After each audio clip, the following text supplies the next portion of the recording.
Sanibonani bangana bancane. Hayi impela amaviki adlule ebemnandi kakhulu. Sinezivakashi nezihambeli zethu. Siyajabula kakhulu ukuba nani namhlanje ukuze sizobona ukuthi inkonzo yanamuhla isiphatheleni. Manje sekuyisikhathi sokuthokoza enkosini. Wozani sidumise inkosi yethu Jesu.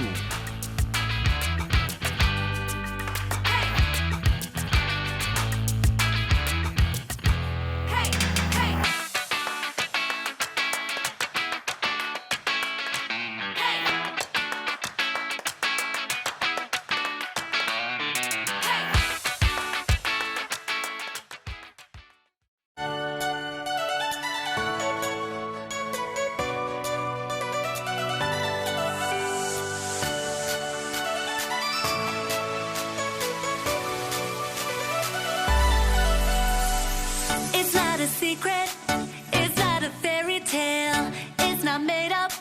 Jonah was in a whale for 3 whole days. 1, 2, 3. The greatest treasure, the word God's people wrote. It's in the Bible, when Noah built a boat. And it rained and rained. The rainbows in the sky to show God's promises are true. And the rainbows in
Angels bow before him, heaven and earth adore him. What a mighty God we serve.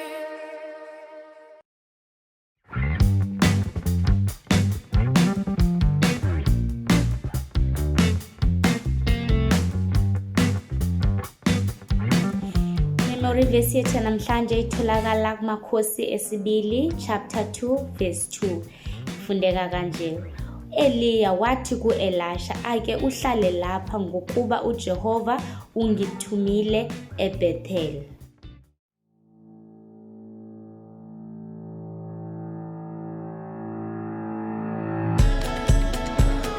Sanibonani bantwana, ngiyathemba niyaphila lapho ekhaya, nathi siyaphila, siyanithanda, siyanikhumbula. Sakwazi nje ukulinda ukuthi idlule le COVID-19 sizohlangana sonke enkonzweni, sidumise uNkulunkulu, sihagane, sidlale, senze konke esijwayele ukwenza. Kodwa ke ngoba ayikadluli, so sizofunda la nizolalela ema-TV emafonini lapho nilalela khona. uNkulunkulu useNkulunkulu even nangalesi sikhathi, akajiki akaguquki, usenathi akasilahlanga, uyasithanda kakhulu futhi uzolenza icebo ukuthi le COVID iphele ukuze sihlangane sonke. Ngiyathemba nijabulelile indumiso, nadansa nadumisa kwabamnandi kwanjeyana. Manje sesizoya ezwini lethu. Sizofunda isifundo sethu, sizosithola lapha kwincwadi yaMakhosi esibili. Ungafunda yonke ichapter uma usunesikhathi, kodwa manje ngifuna ulalele, ngizosummarize nje. Kodwa ke ngaphambi kokuthi siqale kumele sithandaze, sibize uNkulunkulu ukuthi azoba nathi nangalesi sikhathi.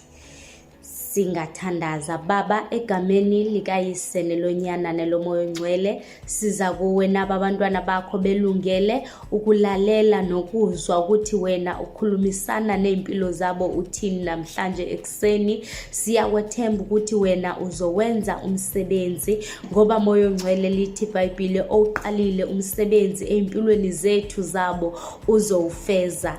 uNkulunkulu, namanje sithembe lakho igama, thina asinawo amandla okwenza konke, kodwa wena you are able. Sithemba wena ke moya ongcwele ukuthi uzobenza bezwe lelizwi futhi balenze uNkulunkulu ukona konke siphakamisa elakho igama. Sithi thina sikwazi ukuzenzela, kodwa wena uyakwazi. We give you glory, Lord, and we honor you. We don't take this time for granted, but mighty God, we know that the seed is going to be planted in your kids' lives in Jesus' name. Asithi amen. Okay. Amakhosi esibili chapter 2 akhuluma ngokuthi kwakukhona amadoda amabili. Lamadoda amabili kwaku-Eliya no-Elisha. U-Eliya waye umprofeti. Yini umprofeti? Umprofeti umuntu obona izinto ezingekenzeki ezikaNkulunkulu nezingazona ezikaNkulunkulu abe seyazisho umprofeti ke loyo. So Eliya waye umprofeti. uNkulunkulu watshela uEliya wathi hamba uyogcoba uElisha ukuthi ezongena esikhaleni sakho. Habe uNkulunkulu indaba. Kodwa uEliya zangakubuze lokho uNkulunkulu wavesane wahamba. Akumele uNkulunkulu athi mesitshela into ukuthi siyenze sibuze ukuthi ngobani, o sicomplain, o sithi hayi mhlawumbe ngimncane ngengikwazi yenza lento, hayi ngeke mina lokhu. uNkulunkulu akayifuni leyo nto. Uma ekuthuma ukuthi hambe yokwenza into, hamba, ngoba yena wazi konke. Khumbula ungumqalelisi, ungumphelelisi weimpilo zethu. Wazi ikusasa lethu, wazi isiphetho kuseyisiqalo. Cabanga umuntu onjalo, wena uzothi mekutshela ukuthi yenza into ubunikeze izizathu. Akumele nje sikwenze lokho. uNkulunkulu ekuthuma ukuthi yenza into, hamba uyoyenza njengo-Eliya. uEliya wahamba ke wathi esefika eBethel. eBethel kulapho kwakhona uNkulunkulu. Wafika uElisha esebenza kanzima ngalendlela ukuthi wayenenkomo elima esenza konke uElisha. wamangala u-Eliya ukuthi wenza kanje u-Elisha, kodwa wathi efikile lapho wabona ukuthi yasebenza lo muntu. So uNkulunkulu akayifuni ivila, uNkulunkulu akafuni umuntu olalayo, ufune sisebenze, usinikeze usuku olulodwa ukuthi siphumule. Ngelezinye izinsuku kumele sisebenze njalo ngoba uNkulunkulu uma sisebenzela yena njengo-Elisha wayesebenzela uNkulunkulu, wengayisebenzeli yena ukuthi abe nezimoto, abe nani, kodwa wayesazi ukuthi usebenzela uNkulunkulu. So ngenkathi esebenzela uNkulunkulu, for sure noNkulunkulu wayekhona lapho eBethel. So bachitha isikhathi ndawonye. So ngenkathi uElisha echitha isikhathi noNkulunkulu, wayemfunda ukuthi lo muntu uthanda ini, lo muntu unje. Khumbula uElisha mhlawumbe wengayazi injongo yakhe. So ngokuhlala noNkulunkulu wabe seyabona injongo kaNkulunkulu ngempilo yakhe. Njenganathi kumele sazi injongo yethu, injongo kaNkulunkulu ngeimpilo zethu ngamunye ukuthi iyini. Khumbula uNkulunkulu ngeke akudale ukuthi uzoba khona la kanti akananjongo nempilo yakho, unenjongo. Kodwa kuyikona ukuthi thina siyayithulela singabuza ukuthi uNkulunkulu injongo yakho iyini ngempilo yami, so that uzophikelela ekufuneni injongo kaNkulunkulu ngempilo yakho. So uNkulunkulu ufune siphikelele. Yini ukuphikelela? Ukwenza into uphinde uze ubone into ezovela emveni kwalokho ukuthi ukwenzile. Enjongweni kaNkulunkulu sibizelwe ukuthi sibe nobudlelwane noNkulunkulu. Yiloyo injongo kaNkulunkulu. Siba nayo njani ubudlelwane noNkulunkulu? Ubudlelwane noNkulunkulu siba nabo ngokuthi sithandaze, sidumise, sifunde iBhayibheli, senze okuhle kubangani bethu, ezikoleni, einkonzweni, lapho sikhona nje senze konke okuhle. Lokho kuyinjongo kaNkulunkulu. Ukhumbule lokho uzobe ungakwenzi wedwa ngenkathi uthi wena wenza injongo kaNkulunkulu ngokufuna uNkulunkulu, ngoba mawenza kanje uyamfuna ngithi. So naye uzomfumana futhi uzoyitshengisa empilweni yakho, ngokuba yena ufune sibe ukukhanya kukona konke lapho esihamba khona. Ekoleni kumele kwaziwe nje ukuthi hayi ubani akekho lapho kulaba abafuna oshaya uthisha, hayi laba baba ngumsindo, akekho nje. Yena ukukhanya, uyi-example. uNkulunkulu ukuthi lithi iBhayibheli usibekile etafuleni ukuthi sikhanyisele izwe lonke ukuze abantu bonke babone imisebenzi emihle kuthina bezodumisa uNkulunkulu. So lokho sizokwenza ukuthi singafani nabantu bezwe, senze izinto ezahlukene. Umezweni bethu inhlamba, wena nje cha. Ubabelwa, wena cha. Maybe ngenza ama-homework, wena cha. Wenza lokhu okuhle okwazi kahle ukuthi yabona ke mengenza kanje ubaba wami ezulwini uzoyiqhenya kakhulu ngempilo yami. So kumele sihlezi sifuna uNkulunkulu ngokuthi senze okuhle, sifunde amaBhayibheli, ulalele ekhaya. Uma ungalaleli, uNkulunkulu akayithandi ingane engalaleli, kumele ulalele ngazo zonke izikhathi. Lokho kukwenza ukuthi wazi injongo kaNkulunkulu ngempilo yakho. Sikhumbule ukuthi uNkulunkulu phela ngeze akhulume nje athi hey ngane yami yenza lokhu, ngane yami lokho kuhle okucabangayo yikhona uNkulunkulu akufisa ngempilo yakho. So kumele ngazo zonke izikhathi siphikelele senze okuhle. Khumbula ukuthi ngelinye ilanga sizothola umqhele mase sifika ezulwini, sizothola ama-crowns egolide. So uma wena uzohlala emhlabeni uloku ubheke emuva ukuthi benza lokhu, hayi abaye enkonzweni nama ngiyi, hayi abayilalela inkonzo ema-TVini over the phone nami ngeze ngikwenze, hayi bayadlala abawenza ama-homework. Khumbula ukuthi wena ufuna uthola umqhele ngelinye ilanga. So uma wenza konke lokho kungahambiselani nezwi likaNkulunkulu, kunzima ukuthi uzothola umqhele. Asithi-ke usukwenzile lokho okwenziwa yizwe, uNkulunkulu uyaxolelana. Hamba uye kuye uthi baba cela ungithethelele kulokhu engikwenzile, ngeze ngikwenze futhi ungabuyeli ubasakwenza, qhubeke nokwenza okuhle. uNkulunkulu ufune sibe yibangani naye, ufune sikhulume naye ngazo zonke izikhathi, ufune sithandaze indlela leyo esikhuluma ngayo noNkulunkulu. Ukhumbule nawe unomngani phela, uthuze umazi umngani wakho, uhlale naye nixoxe, wazi ukuthi okay uthanda ini, naku ukudla kuthandayo, na umbala wakhe awuthandayo, uthanda udlala le game. Wenzeni ngalokho, uhleli naye wachitha isikhathi. So nathi kubalulekile ukuthi sichithe isikhathi noNkulunkulu ngazo zonke izikhathi. Sizoba nobudlelwane noKristu ngokuthi simhloniphe, nokuthi simazise ukuthi ubani, simlalele njengomprofeti uEliya owathi ethunywa uNkulunkulu wakwenza lokho akabe ebuza okuningi. So nathi meleke uma kwekhona esikuthunywa singabuzi, sikwenze. Especially mesibona ukuthi hayibo yinto eright le, futhi ngiyacabanga ukuthi uNkulunkulu oyishoyo lento kumina. Sizonibona sesiphela lapho isifundo sethu.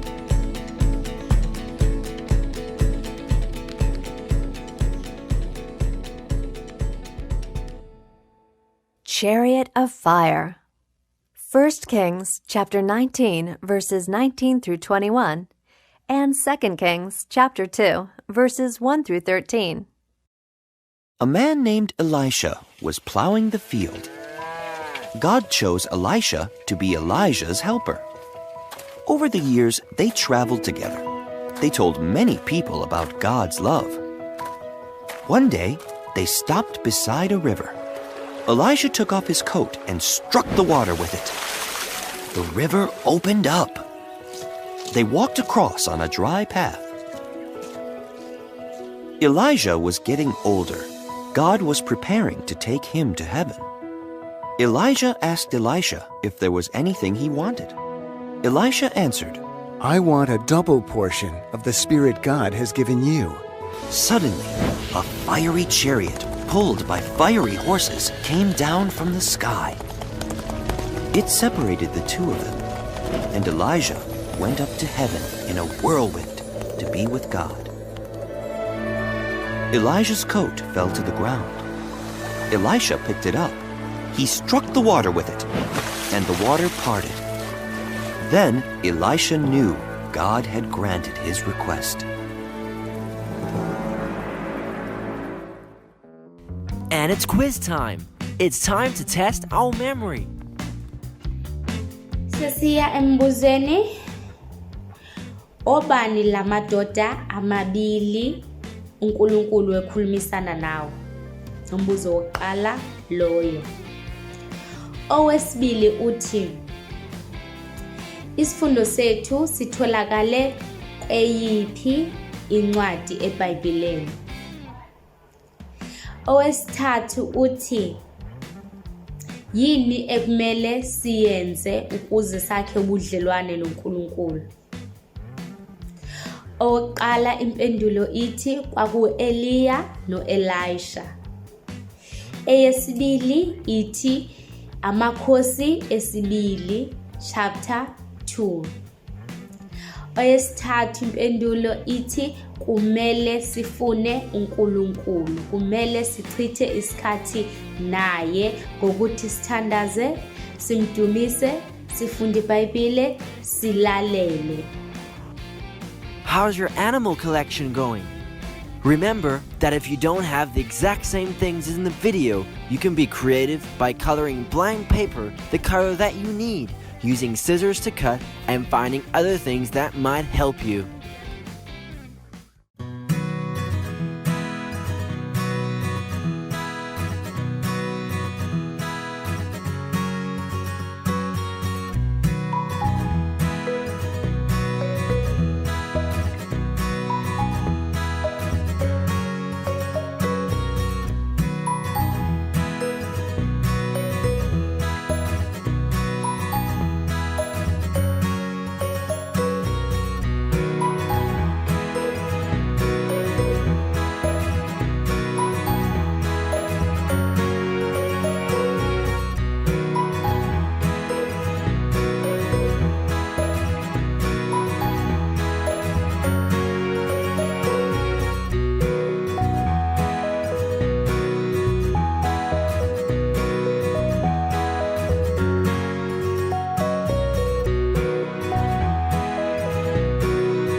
saze saba nesikhathi esimnandi bo.